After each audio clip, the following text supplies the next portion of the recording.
PolarCast, o grau zero da ciência polar. Olá, sejam bem-vindos ao episódio 11º, ao episódio 11 aqui da nossa série Bate Queixo. Eu sou Marina Guedes, faço parte da equipe do Interantar e hoje converso com a Camila Carpenedo, lá em Curitiba. Camila, seja muito bem-vinda à série Bate Queixo. Obrigada, Marina. Agradeço o convite, a oportunidade de estar falando um pouquinho da importância da ciência polar, principalmente para o tempo e clima aqui do Brasil. Quem não conhece ainda a nossa série Bate Queixo, ela tem a proposta justamente de aproximar as pessoas do Brasil, a população brasileira, da ciência em andamento no Programa Antártico Brasileiro, da ciência brasileira feita na Antártica. A gente já fez até agora 10 episódios, esse é o 11º. Eu convido a você que nos assiste, se não viu ainda, confere lá no Spotify, no PolarCast, ou então no YouTube. No nosso site, www.interantar.com, você confere tudo do projeto Interantar. Então vamos lá, Camila, se você puder apresentar um pouquinho a sua trajetória acadêmica, situar os nossos ouvintes, seria muito bacana. Claro.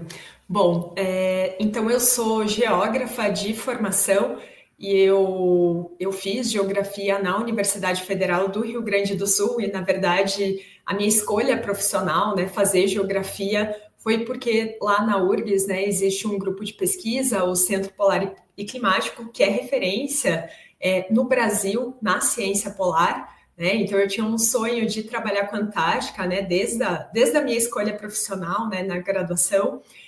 Então, desde a minha graduação, fazendo iniciação científica, meu trabalho de conclusão de curso, tudo envolvendo a relação da Antártica com o tempo e clima da América do Sul. Bom, aí o meu mestrado e doutorado foi na área de meteorologia, onde eu fiz, então, no Instituto de Astronomia, Geofísica e Ciências Atmosféricas, o IAG, da Universidade de São Paulo.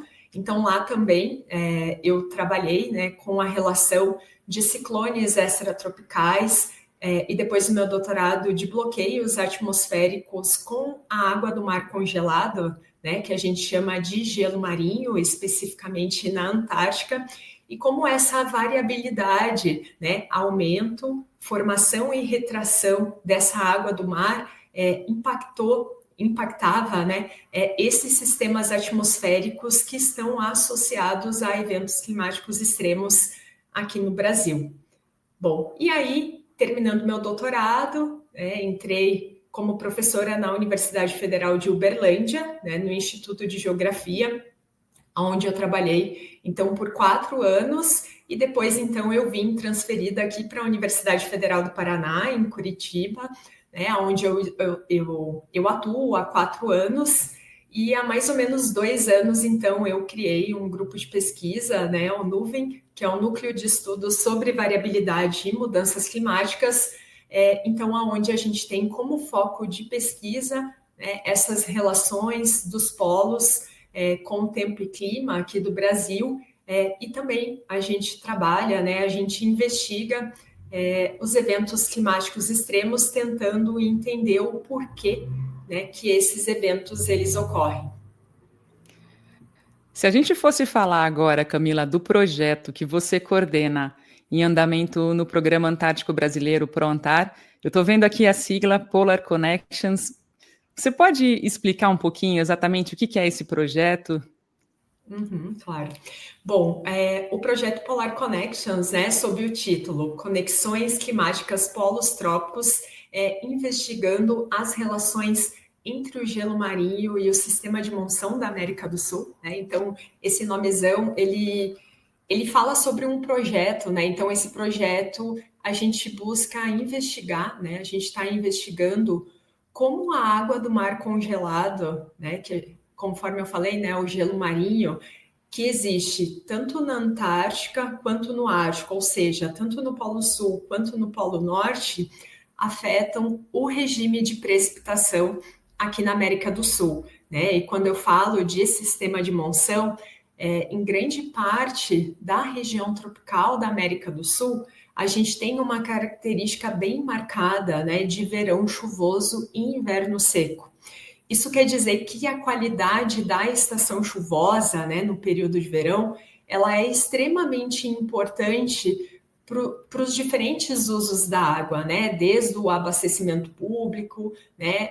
O uso na agropecuária, irrigação, dessedentação animal, a geração de energia, né? Pensando que aqui o Brasil, a gente tem mais de 60% da nossa energia, né, gerada por fonte hidráulica, né? Por hidrelétricas, e tem se observado uma mudança nesse regime de precipitação nessa região, né?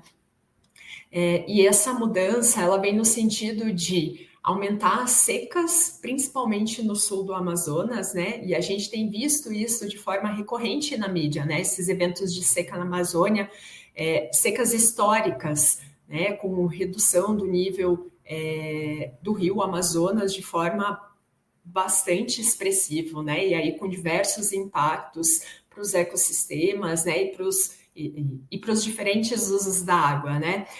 E ao mesmo tempo se observa um aumento das chuvas, principalmente no sul do Brasil, tá? Então essa mudança no regime de precipitação, né, a gente vai investigar se existe alguma relação com aumento ou retração, e aí agora mais especificamente, né, com redução na cobertura de gelo marinho, que se observa desde o início das observações por satélite, né, então no final da década de 70, que no Ártico, então essa retração ela é bastante evidente, né, desde o final da década de 70, né, então sempre essa tendência ela sempre foi bastante expressiva.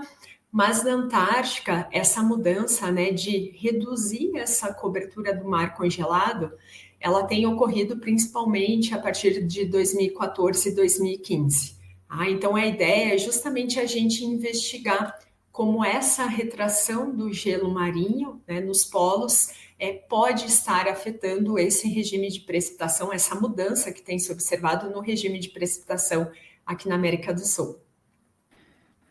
E com relação à fase de preparação da pesquisa, Camila, como é que acontece essa fase? Bom, como a gente trabalha com dados que são coletados em grandes centros, né, de pesquisa, como o Centro Europeu, né, o ECMWF, o NSDC, o National Snow and Ice Data Center, né, dos Estados Unidos.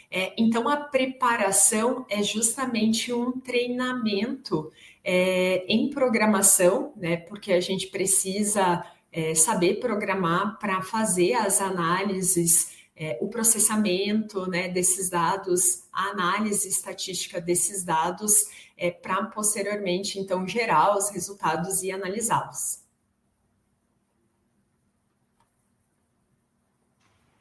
E Camila, com relação agora à coleta de dados propriamente dita, né? Como é que é feita essa etapa no projeto de vocês?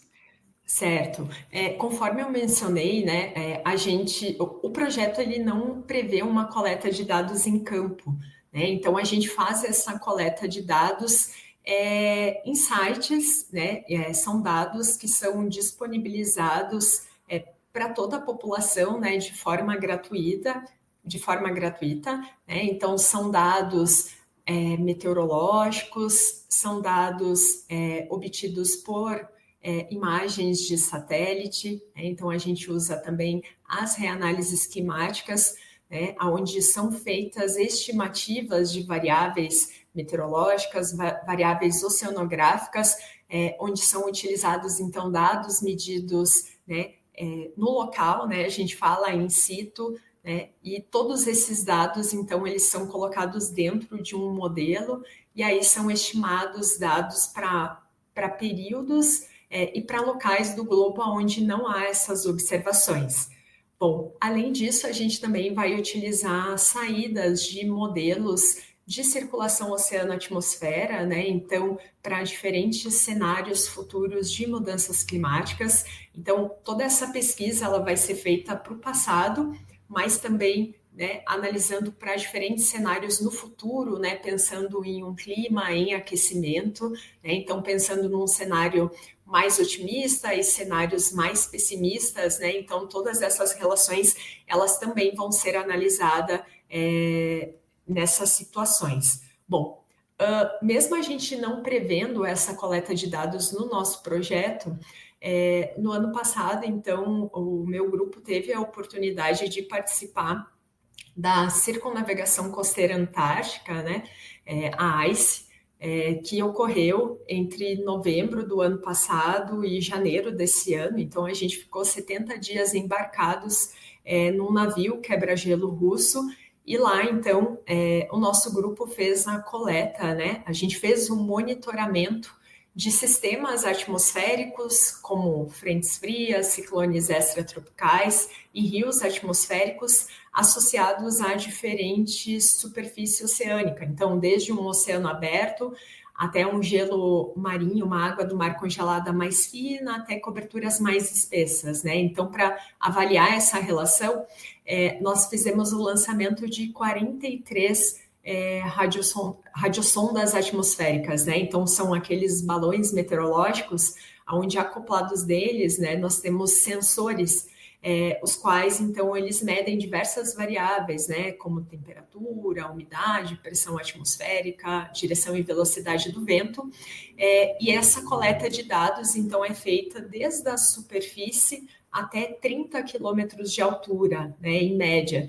Então, a gente consegue, né, fazer esse perfil vertical, né, dessas variáveis atmosféricas, né, desde a camada mais próxima da superfície terrestre, que é a troposfera, né, até 30 quilômetros, onde então a gente tem a estratosfera. Você comentou da circunnavegação, até um parêntese aqui, a gente está em contato, eu e Camila, desde o comecinho da viagem, a gente era para ter feito o podcast antes, estava no aguardo aqui do seu retorno, então bem-vinda de volta, né? Obrigada. E Camila, o que você pode falar sobre as análises, né, que você pontuou então a coleta, né, o que vocês fazem, e existe assim um tempo, uma margem de tempo para a realização dessas análises? O que você pode falar sobre isso? Tá. Bom, como eu mencionei, né, como esses dados eles são coletados na rede, na verdade, então essas análises elas são feitas momentaneamente, né? Então só existe uma questão de ter alunos, né, de ter um pessoal, pesquisadores, né, para fazer esse tipo de análise. O que vocês pretendem fazer com os resultados, Camila? Bom, os resultados do projeto, então, bom, eu diria que a gente tem um passo anterior, que é um passo de formação de pessoal especializado na área de ciência polar, né? Então, ali nós temos alunos de graduação e pós-graduação de diferentes cursos, né? Então, desde os cursos de engenharia ambiental, geografia, geologia, agronomia, né? Dentre outros cursos, que então esse projeto, via esse projeto, né? Então, a gente está formando um pessoal especializado. Bom, outros produtos, então, que a gente tem a partir do projeto, né? Então, trabalhos publicados, né? Em congressos, né? Trabalhos publicados em revistas científicas especializadas, né? Também todas essas análises, né? Todos esses estudos que a gente está fazendo, né? A gente leva para a mídia, né? Então, através de entrevistas, né, ou de programas em televisão, né, então tudo isso é divulgado dessa forma, né. Eu também tenho ministrado diversas palestras, né, para a divulgação dos nossos resultados, das nossas pesquisas, e um outro produto, então, que a gente tem também é um monitoramento climático do gelo marinho da Antártica, água do mar congelado. Então, mensalmente, né, a gente monitora as regiões da Antártica onde o gelo marinho, né, teve um aumento anômalo, uma retração anômala, né, e tentar explicar o porquê, né, via circulação atmosférica, então via transporte de gelo marinho pelos ventos, ou derretimento ou congelamento, né, formação de gelo marinho via aumento ou redução da temperatura do ar, né, e esses resultados, então, eles são publicados num boletim de monitoramento, né, que é o Paraná Chuva, que é disponibilizado no site do Nuvem. A nossa última pergunta costuma ser uma análise, né? Eu gostaria de te pedir para falar sobre a importância dessa pesquisa para o Brasil. Certo.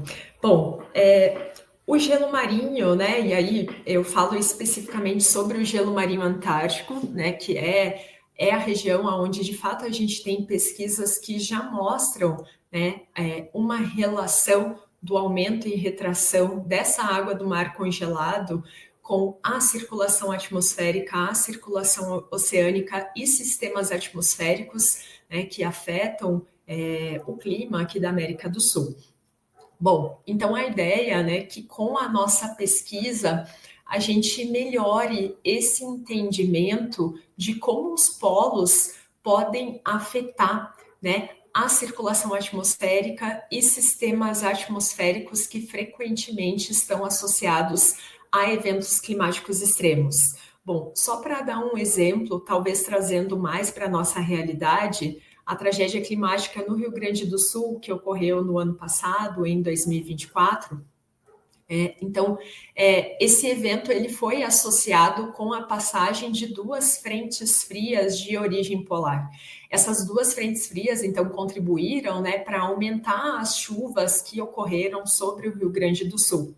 Né? E, claro, a gente está falando de um evento que provavelmente foi um dos maiores eventos extremos que aconteceu no planeta, né? Em termos de impactos, em termos de danos observados, né? Então, nós tivemos aí quase 200 mortes, né? Danos materiais e econômicos na ordem de bilhões de reais. Então a gente teve aí praticamente todo o estado afetado, todo o estado do Rio Grande do Sul parou por meses, né, por conta desse evento climático extremo. Outro exemplo, né, então, no Carnaval de 2023, então, o litoral norte de São Paulo, também a gente teve uma chuva intensa bastante concentrada, né, que também trouxe aí, né, diversos danos e perdas materiais e humanas, que também foi associado a uma frente fria, né, de origem polar. Né? Então, a gente vê que muitos desses eventos climáticos extremos que acontecem aqui no Brasil, eles têm um fator, eles têm uma influência da Antártica, né? E o nosso projeto justamente visa entender melhor como que essas relações elas ocorrem. Camila Carpenedo, da Universidade Federal do Paraná, muito obrigada pela sua participação aqui na série Bate-Queixo. Um prazer conhecê-la e parabéns pelo projeto. Obrigada, Marina. Eu agradeço esse espaço, essa oportunidade de falar um pouco sobre a importância da ciência polar para o Brasil, que de fato, né, não só em termos, né, da meteorologia, né, como eu dei o foco aqui na minha pesquisa, né, mas a gente vê, né, que a Antártica ela tem uma relação, né, de forma geral com o Brasil, né, e aí, de fato, é extremamente importante, né, essa pesquisa, as pesquisas que são realizadas no continente antártico, tentando relacionar ou relacionando aqui com o Brasil. E eu gostaria também de parabenizar vocês, Marina, pelo incrível trabalho que vocês fazem, né, de divulgação científica. O trabalho de vocês é extremamente importante para nós, né, que vivemos numa bolha, digamos assim, né, dentro da universidade. E vocês, então, facilitam, né, reduzem essa distância entre nós e a sociedade. Parabéns pelo trabalho e, mais uma vez, obrigada pelo convite. Muito obrigada, Camila. Eu reforço aqui com os nossos ouvintes, telespectadores, conheçam mais da série Bate-Queixo pelo Spotify ou então pelo YouTube. O Interantar é um projeto de educação e divulgação científica sobre as regiões polares. Existe um site que é o www.interantar.com. Lá você conhece todas as ações do projeto que já tem 12 anos. Muito obrigada e até o próximo bate-papo.